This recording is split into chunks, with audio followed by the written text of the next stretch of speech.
Hey guys, I'm back with another coding challenge. This time we are going to create a function called calculate grades. And in this function, we are going to pass a param or parameter called marks. And marks is basically an array of numbers, right?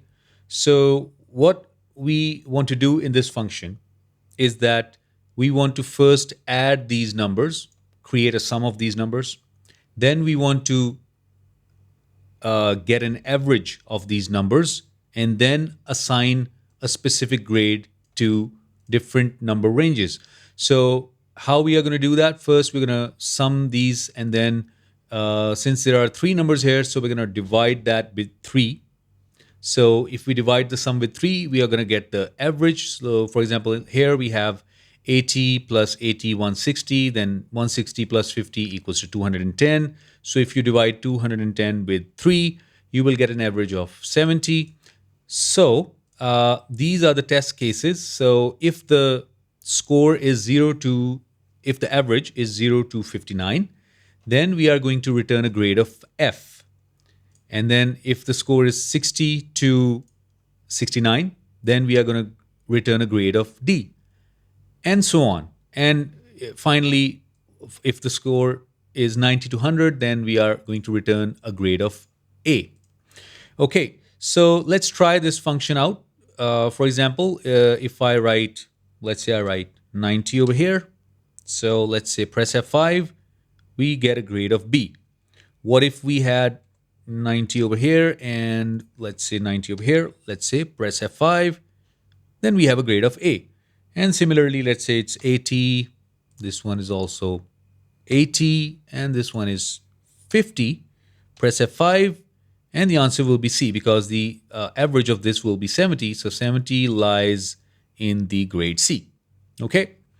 So as usual, pause the video, try to solve this, and try to solve it for 10 to 15 minutes, and then you can come back and watch my solution. And by the way, we are also going to touch on single responsibility principle in this video. All right, welcome back, and let's solve this function. Okay, so in order to calculate the grades, first of all, we need to create a variable. So we're going to say let sum equals to 0. So we're going to create a variable called sum, and we are going to give it an initial value of 0. And then in the step 2, we have to iterate through this array now. Okay, in order to add these values to this initial value of sum, we need to first iterate through it. So what we're going to do is we're going to say we're going to use the for of loop. So for let mark of marks. So this way we are actually iterating through it. And when we are iterating through it, we want to sum plus equals to the mark. Okay. What this means is that, let me write it in an easier way. So when we iterate through the numbers, it should add to the sum. So sum equals to sum plus mark. So let's go up and see. Okay, so the first number is 80. When it iterates to this first mark, it should be added to this initial value. So 0 plus 80. And then when it iterates to the second value, then that one should also be added to the previous value, which is 80. So 80 plus 80 equals 160. And then 50 also, so 210. So this way it's going to be added. So, but we're going to write it the other way around. So just sum plus equals to mark. All right. So so this way we get the sum of all the numbers. Now we need to calculate the average. So for that, we're going to again create a variable called let average equals to sum divided by the length of the array. So it's marks dot length, that way.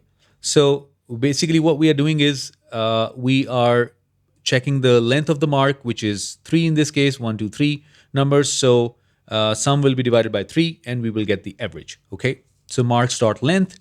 And finally, we are going to now map all those averages to a specific grade. So what we can do is we can say if the average is smaller than, let me check the numbers, 59. Okay.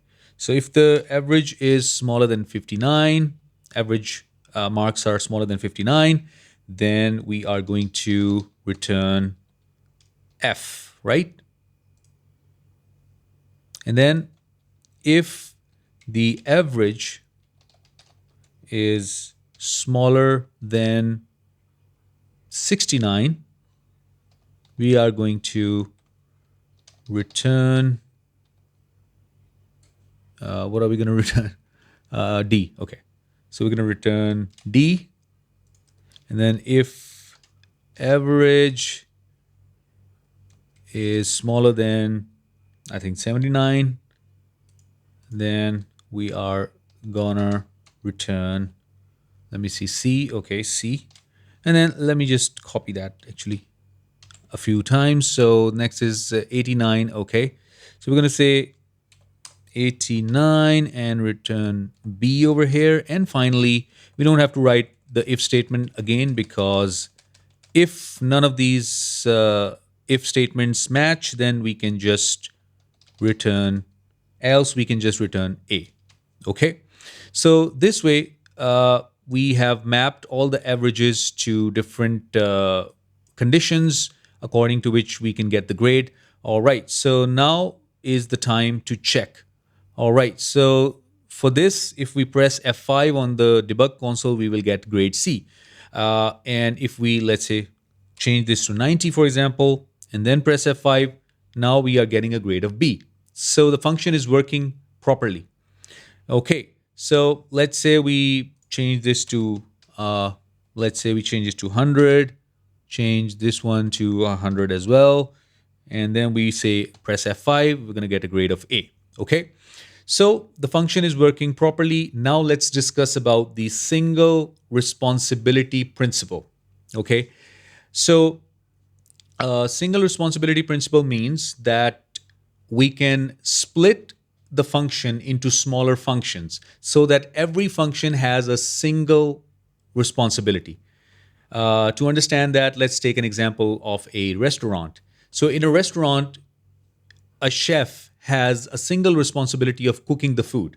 Okay, his responsibility is not to serve the customers or count the cash in the as a cashier or manage the whole restaurant. No, his only sole responsibility is to just cook the food. Similarly, a cashier's responsibility is just to take care of the cash.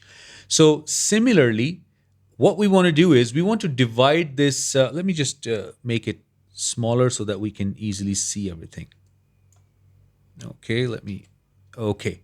Yeah, so what we want to do here, we want to make sure that we create one function that is only responsible for calculating the average, okay? And the second function should only be responsible for mapping the averages to their respective grades. So in order to do that, what we're going to do is we are going to actually delete all of, okay, not delete that, okay. Yeah, let's just create a function then. Okay, so let's say function calculate average. All right, so calculate average, and we're going to pass a param called, let's say, array. And then inside we can say let some, oh, we don't have to write that actually. We can just copy it from here. So we can copy these 3 lines and copy them and simply paste them here. So what we can do is here we have to change something. So let sum equals 0, that's fine. But for let mark, it's going to be for let value equals to array. Remember, we are using array as a param here. So array, and here we are going to use sum plus equals to value. So this way, yeah, almost done. So we instead of saying let average, we can just say return sum divided by marks.length. So this way, this function now is solely responsible for one and only function, that is to calculate the average of an array. And this is a reusable function, which means that we can use this function not just in here, but in any other function that we want to. Okay, so now I am going to basically comment that out, comment this out, comment this out. Okay, so what we can do is we can come down here, and now we can call this function over here. So we're going to write calculate average parentheses. So if we write calculate parentheses, that means that we are invoking or calling that function, right? And inside this function, we want to pass in these marks so that we can get an excess of these numbers of this array. So we're going to write marks here. All right. So now we need to create a variable here. So let average equals to. Let's test this function now if it's working. So let's change the values again. Let's make it 80, make this 80 as well, and make this one 50, for example. So now the answer on the console should be C. So let's press F5 and let's see. Here we go, it's working. So it's giving the answer C. And let's suppose we have a value of, let's say we make it 100. Okay, all of them are 100. Okay, so now the answer should be A. So press F5 again and it's A. Okay, so the function is also working like this. So this was single responsibility principle for you, and I hope you really liked the video. Until next coding challenge, take care and goodbye.